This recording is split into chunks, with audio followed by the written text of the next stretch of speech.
need to be determined to follow Prabhupada's path. Not that we say, yes, I'm a Prabhupada Nuga and do my own thing. Prabhupada Nuga means following Prabhupada. Materially affected. The Supreme Lord, just like Krishna, where he says that Maya Dhakkhena Prakriti, when he descends in this material world, his consciousness is not materially affected. Had his consciousness been materially affected, he was unfit to speak about the transcendental subject matter in the Bhagavad Gita. One cannot say anything about the transcendental world without being free from the materially contaminated consciousness. So, the Lord was not materially contaminated. But our consciousness at the present moment is materially contaminated. So whole thing, as the Bhagavad Gita teaches, we have to purify the materially contaminated consciousness. And in that pure consciousness, the actions will be done that will make us happy. We cannot stop. We cannot stop our activity. The activities are to be purified. And these purified activities are called bhakti. Bhakti means they appear also just like ordinary activity, but they are not contaminated activities. They are purified activities. So, an ignorant person may see that a devotee is working like an ordinary man, but a person with poor fund of knowledge, he does not know that the activities of a devotee or the activities of the Lord, they are not contaminated by the impure consciousness of matter, the impurity of the three gunas, modes of nature, a transcendental consciousness. So, our consciousness is materially contaminated, we should know. Now, when we are such materially contaminated, that is called our conditioned stage. Conditioned stage. And the false ego, the false consciousness is exhibited under the impression that I am one of the product of this material nature. That is called false ego.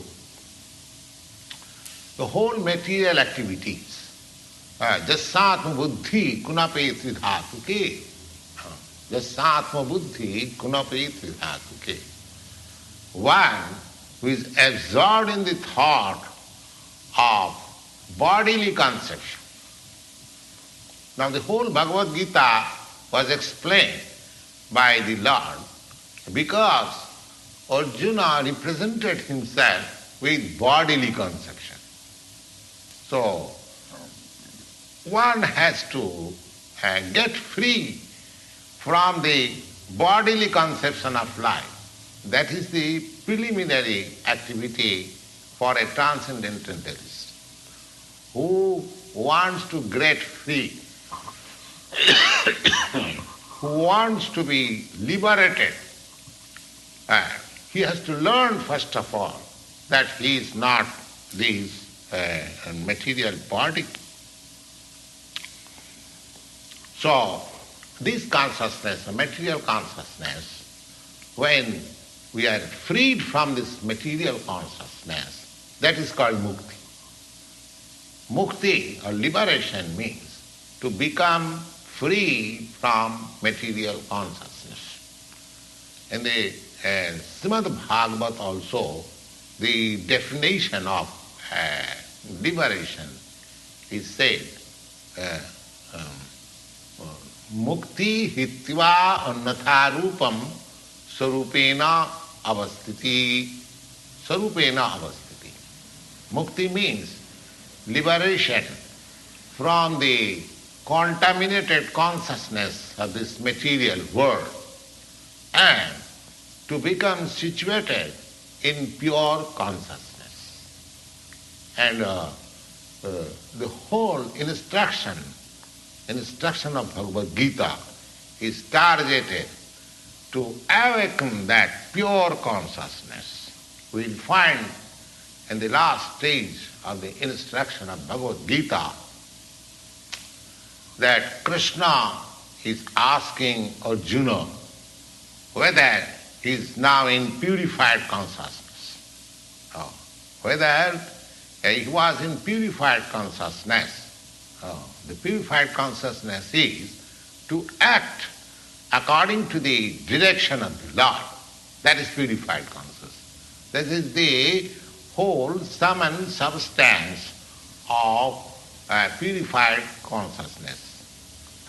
Consciousness is already there, but because we are part and parcels, therefore we are affected.